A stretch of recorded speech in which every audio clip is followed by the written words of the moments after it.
Welcome back to Velshi Ruhle. Today at 3 p.m., the House Rules Committee is going to meet to mark up the resolution formalizing the next steps of the impeachment inquiry.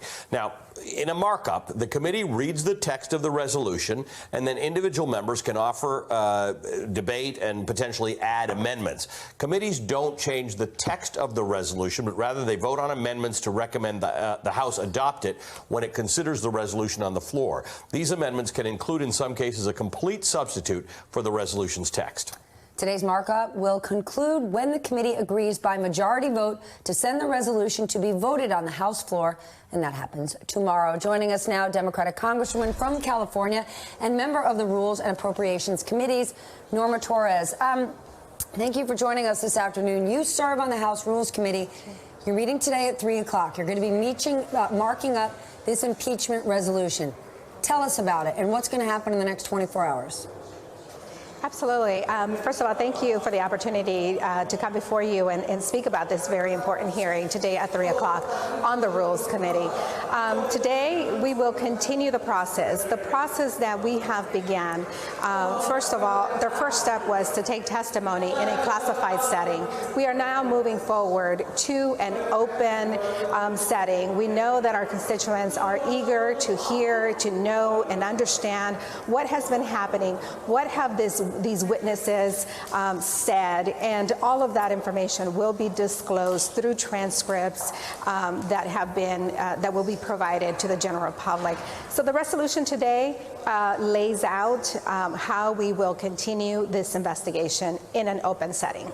The House has less than a month's worth of days left in the session until the end of the year. How do you see this going, timeline-wise? Because come sort of middle of January, Democrats in particular are going to be very focused on the primaries, but this now could overlap. It could absolutely overlap, but I want to be very clear as to not Democrats as a whole in particularly are all working on this impeachment inquiry. Many of us are not on any of the investigating committees, and we are focused very much in our districts and other legislation that is moving forward. The timeline that we see is moving very, very quickly, and I think that the fact that we are ready with witnesses to move to an open setting is a message that time is coming, and we are seeing it in how the president and how Republicans have been responding as they see themselves really pushed against the wall. Are there any Republicans on this Rules Committee? There are 4 Republicans in the Rules Committee.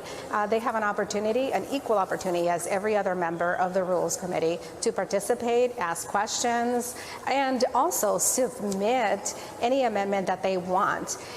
Republicans say that they have been locked out of hearings, but let's get the facts straight here. 1/3 of the Republican caucus has been an active participant in the classified briefings. 1/3. If members don't feel that they have had access to these briefings or to these committees, then I say take it up with your leadership, Republicans, because it is your leadership who appoints members to these committees, not the Democrats, your leadership. Congresswoman, we just want to get another topic in with you that we've been talking about for the last little while. Your state is being ravaged by wildfires.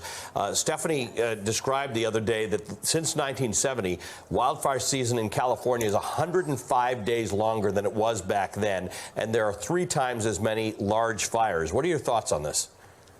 It is simply heartbreaking what is happening in my state. Remember that this year we were coming out of a 6-year drought. We had massive rainstorms with a lot of flooding throughout the state, an opportunity to create the climate that we are seeing today. Last night I was speaking to my husband, and he said the winds in our community were 75 miles per hour winds. I've lost my home to a fire in 2005. I know exactly what these people are going through, having to live in a hotel and in temporary housing. I did it for 14 months. Look, wow. Don't give up. Don't give up. Your community is there to help you. And this too will pass, and California will continue to grow its economy. We are now the 5th largest global economy in the world. I say we will recover from this also. Wow.